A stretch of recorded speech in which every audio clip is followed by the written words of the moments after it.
Assalamualaikum warahmatullahi wabarakatuh. Berjumpa lagi dengan saya di channel Laili Matematika. Hari ini kita akan membahas soal latihan ya, yang part 2-nya, dimana part pertama sudah kita bahas sebelumnya dari nomor 1 sampai nomor 9. Soal latihan dari perbandingan trigonometri dasar. Nah, diketahui untuk soal nomor 9, diketahui segitiga KLM memiliki koordinat K min 5,2, L 3,-2, dan M min 5,4. Nilai cos L dan tan M adalah. Nah, ini sebaiknya langkah pertama itu adalah kita gambar dulu dalam koordinat kartesius ya. Nah, di sini diketahui koordinatnya ya. Yang pertama K min 5, min 2, berarti X nya min 5, Y nya min 2. Kemudian L nya 3, min 2, berarti L nya di X nya 3, Y nya min 2, berarti titiknya di sini ya. Kemudian M nya adalah min 5,4, berarti M nya di X nya min 5, Y nya 4. Nah, setelah kita tentukan titik koordinatnya ini, kemudian kita sambung ketiga koordinat ini. Nah, ternyata dia membentuk sebuah segitiga siku-siku. Nah, setelah itu, sekarang kita akan mencari panjang dari KL-nya ya, di mana panjang KL itu bisa kalian peroleh dengan kalian jumlahkan di sini ya, 1, 2, 3, 4, 5, 6, 7, 8 ya. Panjangnya di sini 8. Atau kalau kita hitung menggunakan koordinat kartesiusnya, berarti di sini kan ini yang KL-nya ini berarti yang sejajar sumbu X ya. Berarti nilai X-nya yaitu min 5 sama 3, yaitu 3 dikurangi min 5 sama dengan 8. Berarti di sini panjangnya sama dengan 8, sama seperti yang tadi ya. Berarti KL ini panjangnya 8. Kemudian kita cari panjang KM-nya. Nah, KM-nya bisa diperoleh dengan cara, bisa kita jumlahkan juga di sini ya. Panjangnya 1, 2, 3, 4, 5, 6. 6. Atau kalau menggunakan koordinat kartesiusnya, berarti tinggal kita operasikan nilai Y-nya ya, karena di sini kan sejajar dengan sumbu Y, berarti nilai Y-nya yaitu min 2 sama 4. Berarti min 2 dikurangi min 4, KM sama dengan min 2 dikurangi min 4, berarti sama dengan 6. Berarti panjang dari sini itu adalah 6. Nah, berarti KM-nya itu panjangnya 6. Kemudian sekarang kita akan mencari miringnya atau LM-nya. Nah, ini menggunakan karena di sini miring segitiga siku-siku ya, berarti untuk mencari sisi miringnya kita menggunakan teorema Pythagoras. Ingat kalau di sisi miring kan berarti dijumlahkan ya. Berarti KL kuadrat ditambah KM kuadrat, berarti 8 kuadrat ditambah 6 kuadrat, sehingga diperoleh 8 kuadrat 64, 6 kuadrat 36. Ini ditambah menjadi akar 100. Akar 100 itu adalah 10. Berarti di sini panjangnya 10. Nah, sekarang kalau sudah lengkap seperti ini, berarti gampang kita mencari nilai cos L-nya ya. Berarti cos L itu, berarti yang kita lihat adalah sudut L-nya di sini. Cos L berarti sisi depan, cos itu ada samping per miring ya. Berarti sampingnya yaitu KL berbanding miringnya yaitu LM. Berarti 8 berbanding 10. Atau kalau kita sederhanakan sama-sama bagi 4, bagi 2 ya. Berarti sama dengan 4/5. Nah, selanjutnya tan M, berarti di sudut M-nya, yaitu tangan itu kan sisi KL depan berbanding sisi sampingnya. Berarti depan dari sudut M itu adalah KL ya, dan sampingnya itu adalah KM. Berarti 8/6, atau kita sama-sama bagi 2 menjadi 4/3. Nah, selanjutnya soal nomor 10. Diketahui nilai dari sin 25 derajat sama dengan V. Nilai dari tan 25 itu sama dengan, nah, langkah pertama kita cari dulu, karena di sini sin 25 derajat sama dengan P ini masih dalam bentuk perbandingan ya. Sebenarnya kita ubah aja dalam bentuk perbandingan, di mana sin 25 derajat sama dengan P akan menjadi P/1, karena P bagi 1 kan sama dengan P. Nah, berarti biar gampang kita mencari mana sisi depan dan mana sisi sampingnya ya, dan miringnya. Nah, setelah itu kita gambar segitiganya. Nah, sudutnya adalah 25 derajat. Sin 25 derajat adalah P per 1 ya. Berarti depannya P, miringnya adalah 1. Nah, berarti sekarang kita akan mencari sisi sampingnya.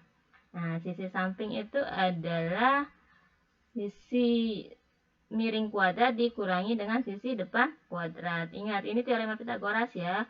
Kalau yang ditambah itu ya, kalau misalkan yang ditanyakan itu adalah miring. Tapi kalau yang sisi depan atau sisi samping, maka dia akan dikurangi ya. Akan menghasilkan sisi miring sampingnya sama dengan akar 1 kuadrat dikurangi P kuadrat. 1 kuadrat kan sama dengan 1 dikurangi P kuadrat. Nah, jika sudah lengkap seperti ini, sekarang tinggal kita cari nilai tangannya.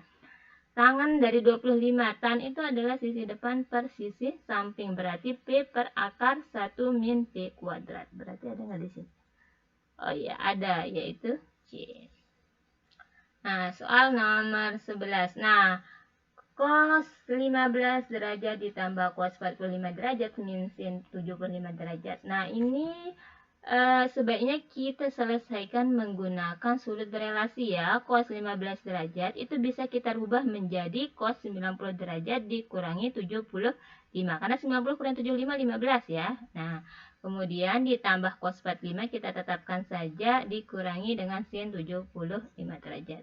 Nah, dalam sudut berelasi jika cos 90 kurangi alfa, berarti 75 ini sebagai alfa ya. Itu sama artinya dengan sin alfa. Berarti di sini sama dengan sin 75 tambah cos 45 derajat dikurangi sin 75 derajat. Sin dengan sin ini ya, sin 75 dikurangi sin 75 kan ini habis ya. Berarti tersisa tinggal cos 45 derajat. Cos 45 derajat berapa? Ya, setengah akar 2. Jadi hasilnya cos 5 derajat tambah cos 45 derajat dikurangi sin 75 derajat itu adalah setengah akar 2. Nah, soal nomor 12. Jika tan alfa sama dengan 1 per A dengan 0 derajat kurang dari alfa kurang dari 90 derajat. Berarti ini kuadran pertama ya. Maka nilai dari cos alfa kurangi 1 per sin alfa sama dengan. Nah, ini kita gambar saja segitiganya dulu. Kemudian di sini adalah sudut alfa. Sudut alfa. Gimana tan alfa itu adalah sisi depan per sisi samping ya, berarti 1 per A. Depan dari alfa adalah 1, sampingnya berarti di sini ya, itu adalah A. Nah, setelah itu sekarang kita akan mencari sisi miringnya. Nah, menggunakan teorema Pitagoras. Sisi miringnya itu adalah depan kuadrat ditambah samping kuadrat. Berarti depannya 1 kuadrat ditambah A kuadrat. 1 kuadrat kan sama dengan 1. Tambah A kuadrat. Berarti di sini miringnya itu adalah akar 1 plus A kuadrat. Nah, setelah itu sekarang kita akan mencari nilai cosnya. Nah, karena di sini ditanyakan cos A dikurangi 1 per sin A ya. Cos itu adalah samping per miring ya. Berarti samping dari A sudut alfa ini adalah yang A ya. A per miringnya adalah akar 1 plus A kuadrat. Kemudian sekarang kita akan mencari 1 per sin A. 1 per sin A itu kan sama artinya dengan kosekan alfa ya, di mana kosekan alfa itu adalah miring per depan. Nah, miringnya adalah akar 1 plus A kuadrat dibagi depannya itu adalah 1. Nah, sehingga cos alfa dikurangi dengan 1 min sin alfa itu sama dengan, kita tinggal substitusikan saja. Cos alfa tadi A per akar 1 tambah A kuadrat dikurangi 1 per sin alfa itu sama dengan 1 plus akar 1 plus A kuadrat per 1. Oke, ini kita samakan penyebutnya. Nah, berarti kita samakan penyebutnya, tinggal dikali silang ya, menjadi akar 1 tambah A kuadrat kali 1 kan menjadi akar 1 tambah A kuadrat. Setelah itu kita kali silang saja, 1 kali A adalah A dikurangi akar 1 tambah A kuadrat dikali akar 1 tambah A kuadrat. Itu kan berarti akarnya habis ya, berarti menjadi 1 plus A kuadrat. Nah, ini diperoleh. Nah, berarti hasilnya sama dengan min A kuadrat. Ingat, negatif ini milik semua yang ada di dalam kurungnya ya. Berarti ini bisa kita tulis menjadi min A kuadrat tambah A dikurangi dengan 1 dibagi akar 1 tambah A kuadrat. Soal nomor 3. Jika tan X sama dengan min 2 per 3, maka nilai dari 5 sin X tambah 6 cos X dibagi 2 cos X dikurangi 3 sin X adalah, nah kita ketahui, karena di sini yang diketahui tangannya ya, diketahui bahwa tan itu kan rumusnya adalah sin per cos ya.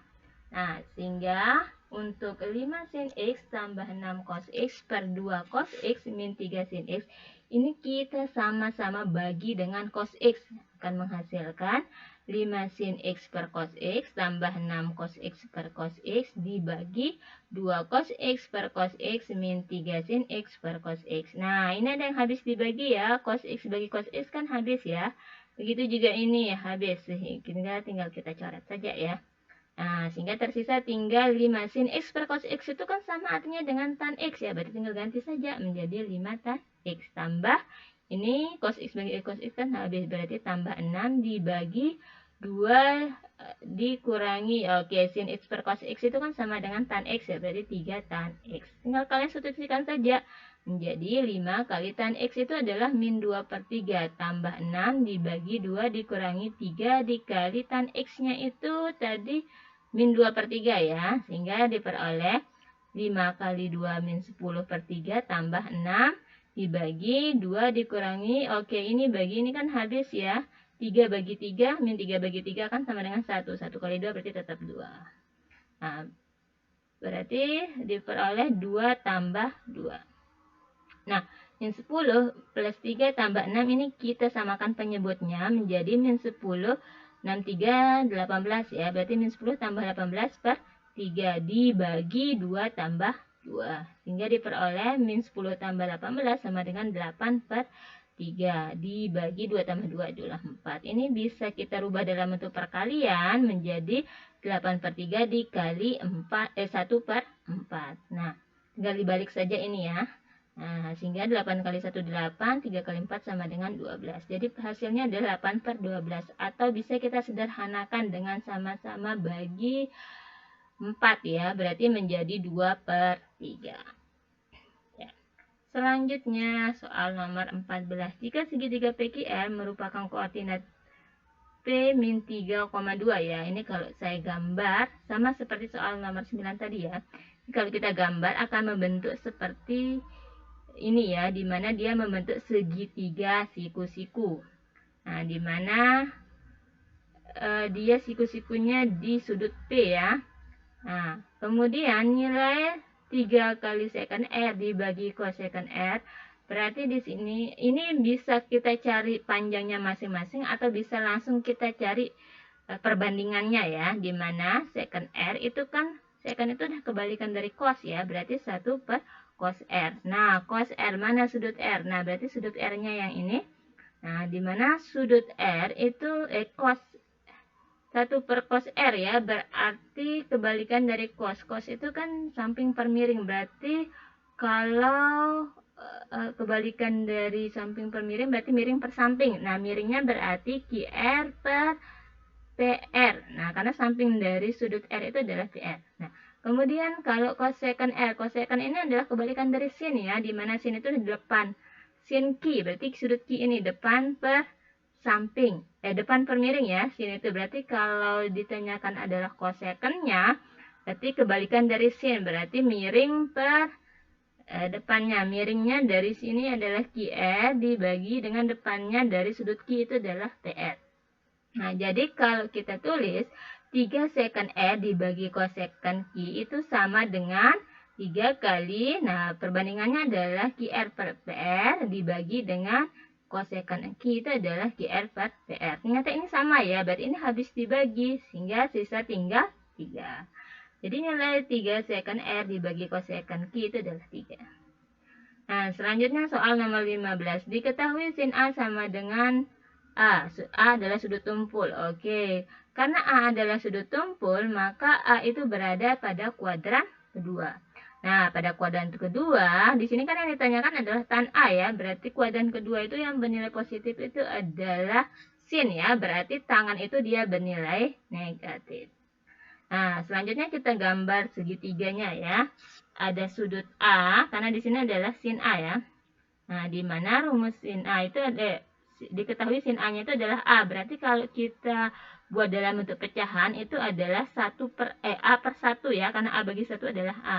Nah, berarti A ini adalah sisi depannya, sedangkan 1 ini sebagai sisi miringnya. Berarti di sini A, kemudian miringnya itu adalah 1. Sekarang tinggal kita cari sisi sampingnya menggunakan teorema Pythagoras.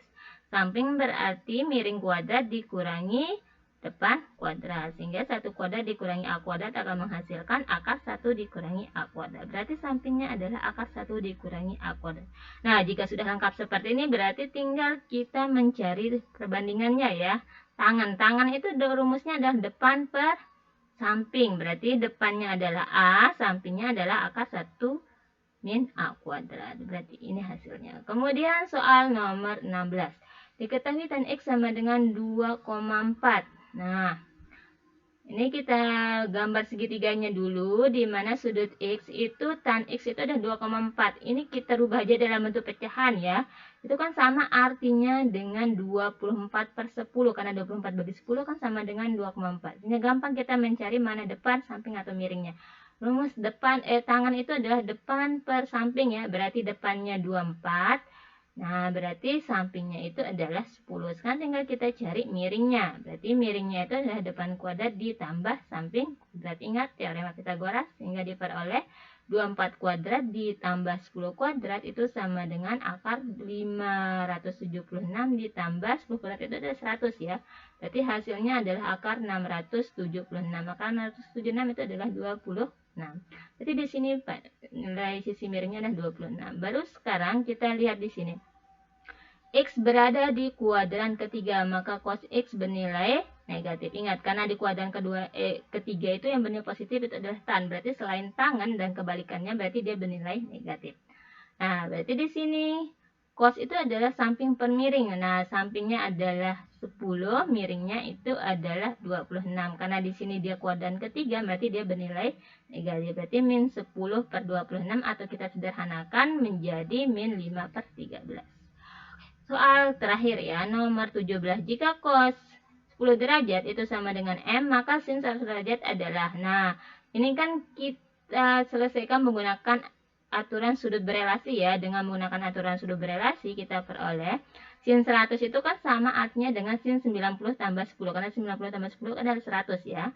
Nah, sehingga jika sin alfa tambah sin 90 tambah alfa itu sama artinya dengan cos alfa. Berarti cos 10. Berarti cos 10 itu tadi apa? Yaitu M. Berarti hasilnya sama dengan M. Oke, demikian penjelasan untuk hari ini. Semoga bermanfaat. Wassalamualaikum warahmatullahi wabarakatuh.